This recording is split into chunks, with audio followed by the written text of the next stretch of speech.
Bonjour à tous, ici Sam Valdez. Vous me trouvez dans un nouveau décor car je me trouve actuellement dans la maison familiale de vacances où je possède énormément de livres. Et je comptais justement vous présenter certains de ces livres. On va commencer par le premier tome d'une trilogie, Le livre perdu des sortilèges de Deborah Harkness. Alors en fait il faut savoir que ce premier tome je l'avais trouvé complètement par hasard chez le bouquiniste du marché à Brest. Et voilà, la quatrième de couverture m'avait intéressée et du coup je l'avais acheté. Et finalement avec mon père on a complètement adoré et lui a après récupéré les deux autres tomes. Alors de quoi ça parle? On a trouvé qu'en fait c'était un petit peu de la version adulte de Twilight où on va retrouver justement les créatures imaginaires telles les loups-garous, les démons, les vampires. Les loups-garous je suis pas sûre. Mais voilà, et les sorcières également. Et du coup, en fait, ça va être une histoire entre un vampire et une sorcière qui essaye, elle, d'utiliser le moins possible ses pouvoirs. Donc du coup, cette histoire se passe à notre époque, donc c'est vraiment exactement comme Twilight. Donc le premier livre que je vous présente ici, je l'ai vraiment adoré, je l'ai lu en très peu de temps. Le deuxième tome, quand mon père me l'a passé, je l'ai commencé et en fait, avec le troisième tome, il est toujours dans ma pile à lire. J'ai pas réussi à accrocher ce que j'avais aimé dans le premier tome, je ne l'ai pas retrouvé après dans le deuxième. Le deuxième livre est un livre dont je crois on a beaucoup parlé. C'est Bébé dans les orties de Aurélie Vallogne. Donc en fait on va suivre un vieux papy qui finalement attend juste la mort dans son appartement. Il ne fait pas grand chose, il ne parle pas à grand monde. Et puis une petite fille va entrer dans sa vie. Mais cette petite fille ne va pas arriver seule, elle va également arriver avec sa grand-mère de 92 ans, complètement au point sur les dernières technologies. Tout le monde a parlé de ce livre, mais c'est vrai que c'est vraiment un livre très agréable à lire, une petite bouffée d'oxygène. Un livre en revanche qui ne permet pas trop de se détendre, c'est Vous descendez de Nick Hornby, ou Hornby. En fait, le principe c'est qu'à la veille du Nouvel An à Londres, plusieurs personnes vont se retrouver en haut d'un immeuble dans le but de se suicider. Finalement, aucun des quatre ne va passer le cap et ils font par contre un pacte tous les quatre pour s'en sortir.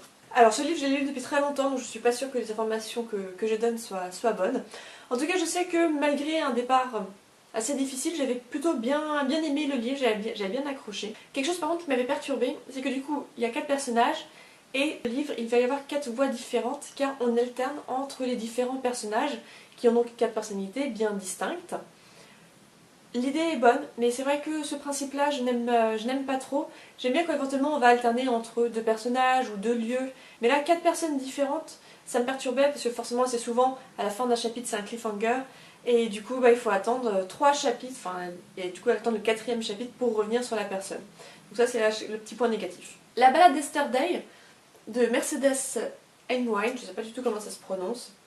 Alors ce livre je n'ai pas du tout accroché, je l'ai lu pourtant jusqu'au bout mais finalement je l'ai pas trop aimé. Pareil lui aussi je l'ai déjà lu il y a quelques temps parce que je l'avais acheté en même temps que Mémé dans les orties. Alors, autant Mémé dans les orties je me souviens encore de certaines brides de l'histoire, de certains moments clés qui ont fait que j'ai aimé ce livre et qu'on apprécie le livre.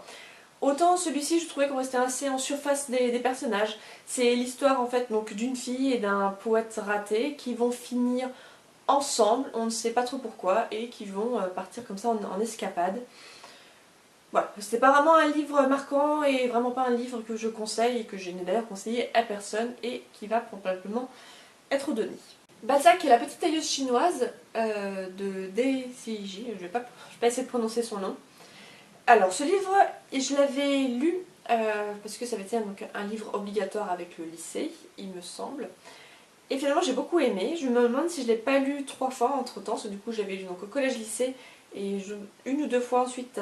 Donc du coup ça se passe en Chine et ça va être donc 3 Chinois, 2 garçons et une fille qui vont découvrir en fait des livres écrits par de grands écrivains, donc comme Balzac, Victor Hugo, Stendhal, Dumas, Flaubert, Baudelaire, bon voilà il y a toute une liste, mais également Tolstoï ou Dickens, Émilie Brontë.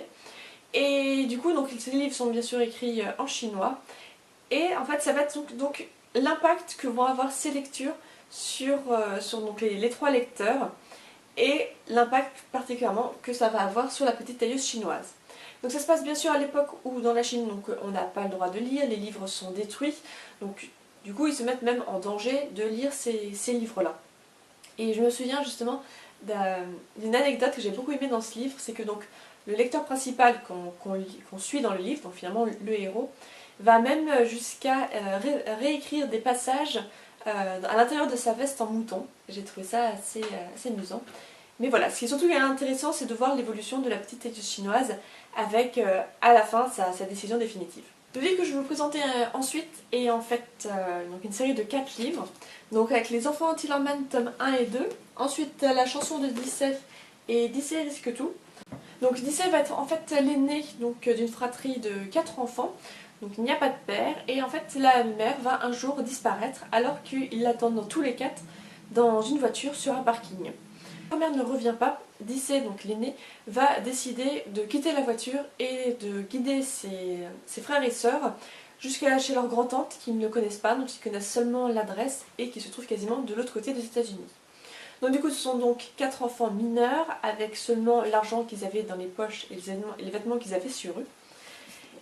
Et du coup en fait dans les 2 premiers tomes ça va être du coup comme ça leur épopée, leur expédition pour essayer de retrouver cette grand-tante en se débrouillant avec la carte qu'ils ont et le peu de choses qu'ils vont avoir en leur possession. Alors je ne peux pas vraiment en dire plus sur ces livres ni sur les 2 suivants parce que sinon je vais spoiler tout le premier tome. Je vais juste préciser que du coup en fait, le 4e tome, si on veut, Dissey risque tout, est en fait vraiment séparé par rapport aux 3 autres livres. Ça se passe vraiment plusieurs années plus tard, après leur épopée. Ça tourne principalement autour de Dissey. Ce 4e tome j'ai beaucoup moins aimé, j'ai quand même lu, j'ai quand même bien aimé, mais ça reste voilà les 3 premiers tomes mes préférés. Et d'ailleurs maintenant que je suis là, ça me donne envie de les relire. Donc voici pour cette petite présentation de livres que j'ai lus et qui se trouvent actuellement dans ma maison familiale. Je vais également faire ça pour les livres d'enfants qui me restent encore ici, ainsi que quelques BD. D'ici là, je vous souhaite de bonnes lectures et je vous dis à bientôt.